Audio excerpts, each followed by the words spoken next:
protocol, and I think it's on called www Mead Made Right.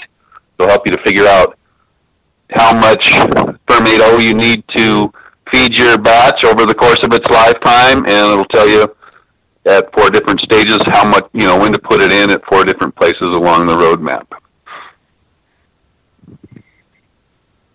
Yeah, I think he's making a really good point there, especially with the beginner that may or may not have a hydrometer. That just waiting 24 hours and doing this doing it every 24 hours or however many times is a lot easier for a beginner. That's actually a very good point. See, that rubs me the wrong way, because after a certain point, you shouldn't be adding anything more, although I'm thinking in terms of DAP as opposed to Fermento, which I think can be used all the way through. DAP, the yeast can't assimilate DAP once it gets past 9% ABV. So if you're going to use DAP, you for sure want to get it in before the 1/3 sugar break. And I know what you're saying, AJ, but if you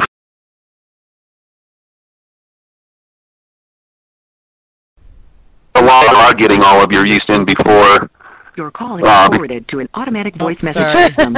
We got somebody who's left them, who tried to call in, and I tried to call them back, and they left. Apparently, they're still on the line. All right, so. I need to get your address again so I can send you some of the Fermento along with some, and some gold. I promise you will like it. I have not heard of anybody that's using it that don't feel like it's a much better protocol than using the DAP and K. I'll have to run a couple of side-by-sides once I get my hands on it, because I've been meaning to do that for a while anyways, so... Yeah. I'll leave it after the show. Sure, that's fine. One thing Nanny said about not needing a hydrometer, that's not exactly entirely true, because depending on what your starting gravity is, that will, in other words, the higher up your gravity goes, just like back in the old days, we used to start at 250 parts per million if it was at 1 gravity, and when it moved up to a higher gravity, we'd go to 300 parts per million, all the way up to 400 parts per million, or even more if it went over 1130. The Tasna takes that into consideration also. Your starting gravity, the higher it goes, the more grams of O you have to put in the equation. Hi, we've got a caller coming in. Who's calling? Oh, just some old boy from the south. Hey! Is that Chris? It is! Ooh, all right. Hey, how you doing, man? You caught us right in the middle of talking yeast, care, and feeding, so good time. Oh, yeah, cool. What's going on? Well, we were just talking about we'd mostly gotten through rehydration, and we were now talking about nutrient protocols, and we were talking about my typical lazy stagger nutrient versus Tasna. When mine goes by hydrometer, and I think the Tasna goes by time. Yeah, pretty much, yeah. Gonna try one more time to bring Bray in. Let's see if it works this time. Skype forced an update on him. Nope! Fail again. Okay. I had trouble getting through. You must have something going on with your line. No, well, we have had some line trouble tonight, but that was me. No, I can't blame that one on Skype. I was trying to figure out, because what it does, if you just answer it, it answers that call and puts the other call, which is the group and the show, on hold. So I finally figured out that I can drag it bodily onto the group call. It wasn't letting me do that before. and I tried to do it before. I'm thinking, okay, you could drag everything, right? No, it wouldn't let me do that. And then it dumped the call. So I was like, dang it. So I tried it again, and that time it worked. So apologies on that one. I tried to call you back, and you were apparently in the process of leaving me a message. Go, why didn't you answer my call? Yeah, I saw you buzzing in. So anyway, how's everybody doing? And I guess you're talking about mead, which is my favorite thing. So, is there anything else to talk about? Here we are. We've been talking about developing good habits for mead making. Yeah, I think I mentioned it to you that AJ's basically the second half of the show is AJ and making good mead back to basics. Because I am a very good bad example of what not to do, because I've made all the mistakes. Learn from me. Learn from my mistakes so you don't have to make them yourself. Yeah, I've thrown away enough honey to do everybody for a while. So. How's the heart murmur going? It is in tertiary right now, and it'll be in bottles soon. Cool. So, I think it's a success. Fingers crossed. It's probably not the same, but it's a good mead, and that's all that matters. Cool. So, yeah.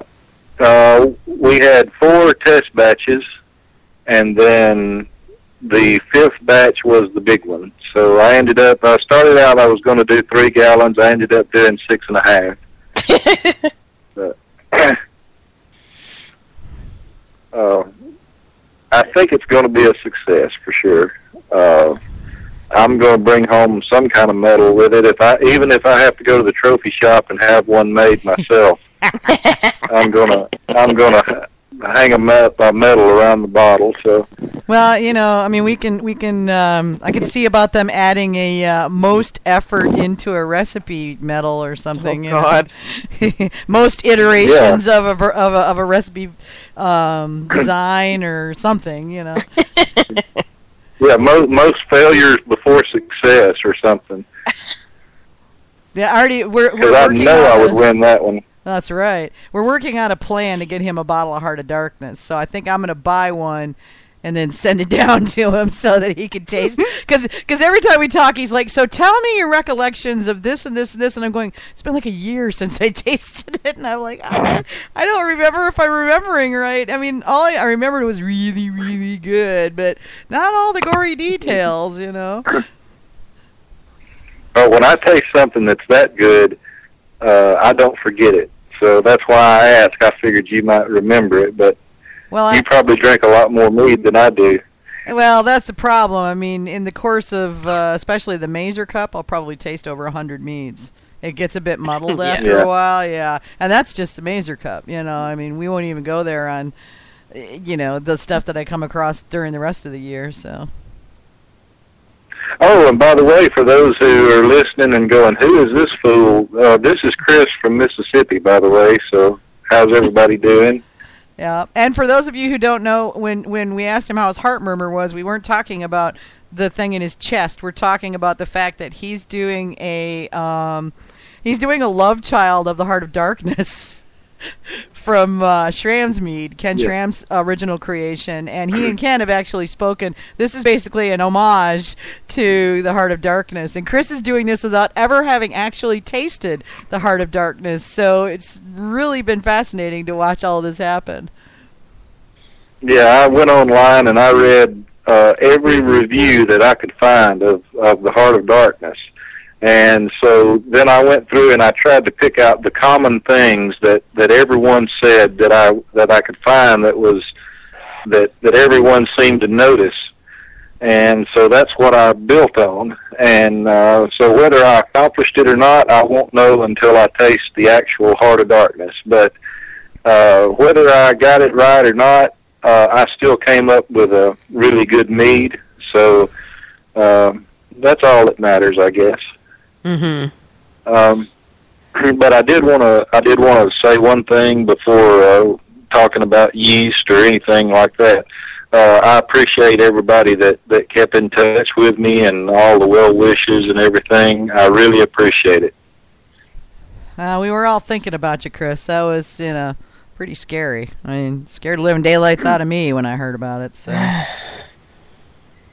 Well, I appreciate all the well wishes and everything, and so proceed with it. Go ahead, because I didn't get to hear what you were talking about. I didn't mean to interrupt your yeast and nutrient conversation. Okay, we're probably going to address yeast nutrients at another time. Just mostly wanted to drive home the point that yeast needs certain things, and especially when working with dry yeast, you want to make sure you rehydrate it according to the package directions. Make sure you pay attention to the water temperature. Don't use Don't use distilled water because it needs a certain amount of hardness or it can mess with the yeast membrane. If you've got it, go ahead and use Go Firm. Make sure you don't exceed the maximum timing before the yeast will starve itself to death after it's been rehydrated. And we did a little bit of discussion about starters, and then we went on to discuss the TOSNA protocol versus what I call the lazy staggered nutrient addition. And I'm not sure if we had a whole lot more to say on that, guys. Did you have anything else you needed to get through on that before we go on about hydrometers? That's where the rant starts. So be prepared. Yep. All right. The next section is entitled "Get a Goddamn Hydrometer and Learn How to Use It." So even for your TOSNA protocol that goes by timing rather than by specific gravity, you still need to know the specific gravity of your must in order to calculate what you need to use for your TOSNA, right? Well, in TOSNA, yes, that's correct. Yeah, well, Okay. in TOSNA, using timing is, I'm sorry, when you talk about that, the first thing that comes to mind for me is that's like the Russians running the Red Route 1 to the Neptune Massif and hunt for Red October, and like if we don't turn by the by second 22, we're gonna crash into a wall. Seriously, you gotta also have a backup. You gotta be able to know what it is. Don't just go by the numbers. Have a second set. Yeah, if your fermentation's going really, really fast, you may want to accelerate your schedule just a bit. Yeah, exactly. Yeah, and another thing too that we had talked about before, as far as owning a hydrometer, there's a lot of reasons you need a hydrometer other than nutrients. If you run into trouble, you need to be able to confirm that you're in trouble, and that's one of the ways to do it. So. Right on that is hitting the nail right on the head there, Chris. Mm-hmm. People ask, is my fermentation done? Well, what is the specific gravity? Because without that, I can't tell you if it's done or if it might just be hiding. Mm-hmm. Did it stall? Did something bad happen? Did something go wrong? Exactly. Where did you start? How do you even know where you're going to end up if you don't know where you started? Exactly. So there are plenty of places online where you can look up how to read your hydrometer, including the newbie guide. Including the newbie guide. But if the newbie guide doesn't work for you, look it up. There's a bunch of other websites out there on winemaking that do explain in great detail how to read a hydrometer. And the reason you want to know this isn't just for figuring out, how much alcohol you've got in your drink, because not everybody really cares about that. But what you want to know is how much sugar is left in it at the time you bottle, because that can actually matter a lot. And, counting, a lot of people try to explain how their fermentation is going by bubbles per minute through their airlock. That means nothing. It really, really means nothing. Don't make me reach out of the computer and smack you. She bent my ear 15 minutes after the show about that last week. So trust me, guys, you really don't want to go there. You just don't. No, because You seriously, get a bad seal. You get a bad seal on a stopper, mm-hmm. and suddenly you have no bubbles, and you think your fermentation is stalled, or you think it's finished, and you don't have a hydrometer to find out. And the next thing you know, you've got exploding bottles. Exactly. Yeah. I'm a big proponent of. I use my hydrometer when I pitch to get an original, and then I do the math to split that into thirds. So you got your first, second, and third, to figure when to do your feeding, your stirring, etc. To know what things have to happen when, and exactly. And I mean, honestly, I know that they've got the new timing schedules, yada yada, and all that. But I mean, if the temperature goes up by 5 degrees or down by 5 degrees, or like you say, if you have an imperfect seal, if you have, John was saying water hardness, or whoever it was saying water hardness. There's so many variables.